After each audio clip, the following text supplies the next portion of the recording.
Olá! Vamos de análise de um filme muito interessante. Hoje nós teremos a análise do filme Meu Ano em Oxford. Esse é um filme bastante interessante porque a gente vai ver ele sobre uma ótica mais sistêmica, sobre as dinâmicas ali das relações. Então, primeiro de tudo, eu quero trazer a personagem principal, que ela é uma mulher heroína. O que isso significa? Ela é uma mulher que está identificada com o arquétipo da heroína, que é uma mulher que é identificada ali como aquela pessoa que vai atrás daquilo que acredita, é uma mulher que toma iniciativa, que se acha melhor do que os homens. Então, ela é uma mulher que ela corre atrás do que ela quer. E ela vai para Oxford para realizar um desejo que nem é dela, é da mãe dela. Por quê? Porque ela quer ir para Oxford para fazer um mestrado, para depois ela ir trabalhar numa multinacional. E esse era um desejo da mãe dela, para que a mãe dela se sentisse bem com isso, porque ao longo do filme, a mãe dela fala com orgulho dela que esse foi o destino que ela escolheu para a filha, de que ela sempre esse foi o combinado que ela ia fazer. Quando ela atingisse determinada idade, ela iria estudar em Oxford para fazer o mestrado e depois ir trabalhar nessa multinacional. Então, já começa com essa questão que é bastante importante, que culmina lá no final com ela não fazendo isso que era o desejo da mãe dela. Por quê? Porque esse era o desejo da mãe dela, não era o próprio desejo dela. Então, isso já é uma coisa bastante interessante para se ver sobre a ótica da heroína. Por quê? Porque a heroína ela tem um foco muito grande ali com a carreira dela, com o trabalho dela. É uma mulher muito identificada com a energia masculina, com a questão do trabalho. Então, essa mulher, ela tá identificada com o masculino. E aí, o que que ocorre? Ela conhece esse professor dela e ela começa a se atrair por ele. Só que, por ela estar identificada com essa energia da heroína, ela toma a iniciativa e quando eles estão passeando juntos, ela chama ele para dormir na casa dela. E ele não vai, ele não aceita o convite. Por quê? Porque o homem quer ter a iniciativa da conquista, ele que quer conquistar. Então, ele não aceita o convite dela. E aí o que que acontece? Ela fica brava com ele, porque ela não sabe aceitar um não. E no dia seguinte, ela fica sabendo que vai ter uma festa fantasia. E ela é convidada para essa festa fantasia que todas as pessoas que estudam na universidade dela vão estar lá. E ela vai fantasiada. E ela e mais uma outra pessoa são as pessoas mais fantasiadas da festa. As outras pessoas nem estão lá tão fantasiadas assim. E aí tem uma pessoa lá que é um pretendente que começa a se interessar por ela, só que ela não está interessada nele. E isso, ela vê o professor dela com outra mulher. E aí ela começa a ficar com ciúmes e começa a dançar, a fazer várias coisas lá para deixar ele com ciúmes e ele vê aquilo e fica com ciúmes dela e fica também fazendo coisas para provocar os ciúmes dela. Então, cada um ficam ali de casal, um fazendo os ciúmes para o outro. E aí já entra num outro ponto da imaturidade, que é uma mulher madura, ela não precisa fazer ciúmes para um homem. Ela se posiciona de uma forma diferente. Ela observa. Então, o que que uma mulher madura faria nessa situação? Ela veria que ele está acompanhado na festa e ela não buscaria fazer ciúmes com ele com outro pretendente. Ela ia observar, ia ignorar, ia fazer exatamente o que ele fizesse. Se ele falasse com ela responderia. Se ele não falasse, ela não responderia nada, ela ficaria na dela e respondendo e conversando ali com o pretendente sem buscar fazer ciúmes. Isso é o que uma mulher madura faria. Mas no caso dela, ela não fez isso. E aí o que que ocorre? No dia seguinte, ele vai falar com ela. E ele quer saber se ela dormiu com o pretendente. E ela fala que não, e fala que levou ele no mesmo lugar que o professor dela tinha levado, que era para comer lá um lanche lá especial lá na porta da faculdade. E aí ele fica com muitos ciúmes dela. E quando ela fala isso, ele começa a se aproximar dela. E aí eles começam ali um romance. E aí, o que acontece assim que é bastante interessante da gente perceber? Ele tem uma questão que ele esconde algo. O que ele esconde? Ele esconde dela que ele tá doente, que ele tem uma doença e que ele não vai ter muito tempo de vida. Só que ele escolheu assim. E o mais curioso é que ele não tem uma boa relação com o pai dele e o irmão dele morreu da mesma doença que ele está. Ou seja, o que a gente vê nessa questão? Que é uma repetição de padrão. Ele, por amor cego ao irmão, ele faz um processo de acabar tendo a mesma doença que tirou a vida do irmão, que fez o irmão dele partir de forma muito cedo, ainda jovem. E o irmão dele não quis fazer o tratamento como era para ser feito.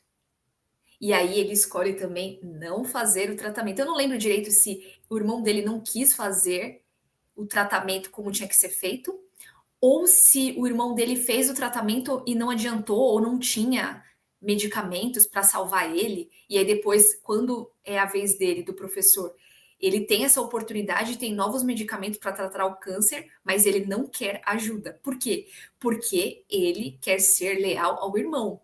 Você partiu e eu quero partir junto com você. E aí, o que a gente pode aprender aqui com isso?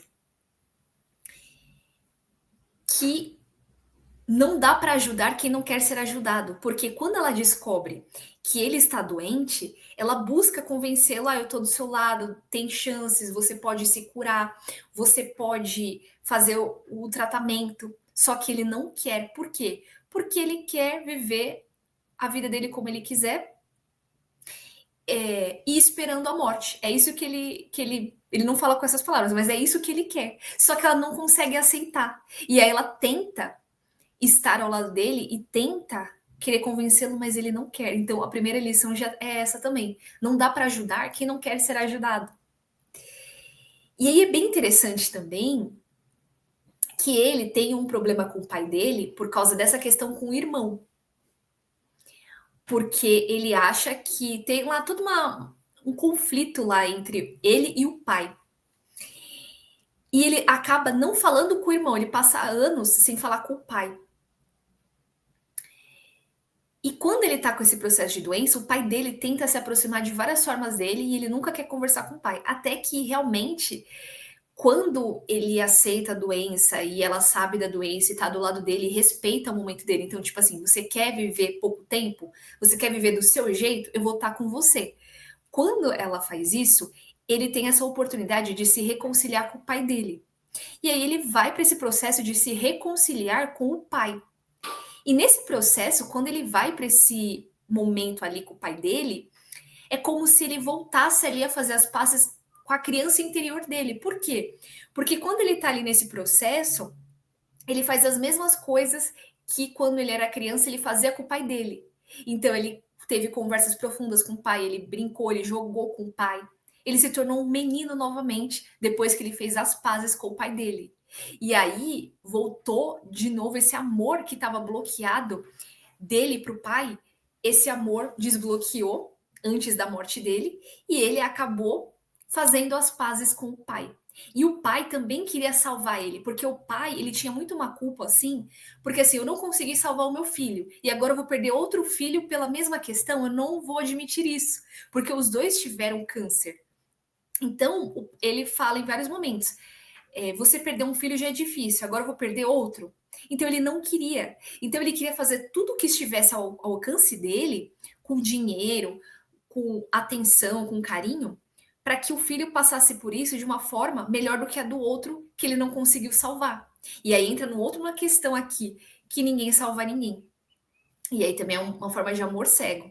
Aí eu quero salvar você do seu destino, sendo que foi a pessoa que escolheu assim, a pessoa que quis ser dessa forma. Então tem que ter um respeito pela história e pelo destino do outro e deixar a pessoa fazer o que ela quiser. Se ela quiser ajuda, a gente dá ajuda. Se ela não quiser ajuda, não dá para salvar, não dá para ajudar. É só aceitar, por mais difícil que seja, porque não é fácil. Não é fácil você ver alguém que você ama sofrendo. Então, esse também é uma lição que a gente pode tirar dessa análise. E aí é bastante interessante, porque aí quando ela começa a ficar com ele, se relacionar com ele, ela descobre que a moça que estava lá com ele na festa, que ela achava que ele estava tentando fazer ciúmes para ela, era a namorada do irmão dele. E aí depois ela se enturma com ela também, e aí fica tudo certo. Mas é bastante interessante a gente ver que quando ela descobre que ele tá doente, mesmo ele tentando ocultar dela essa informação, ela vai para um lugar de querer estar do lado dele e abandonar o desejo da mãe dela, que era fazer o mestrado e ir trabalhar na multinacional depois que concluísse.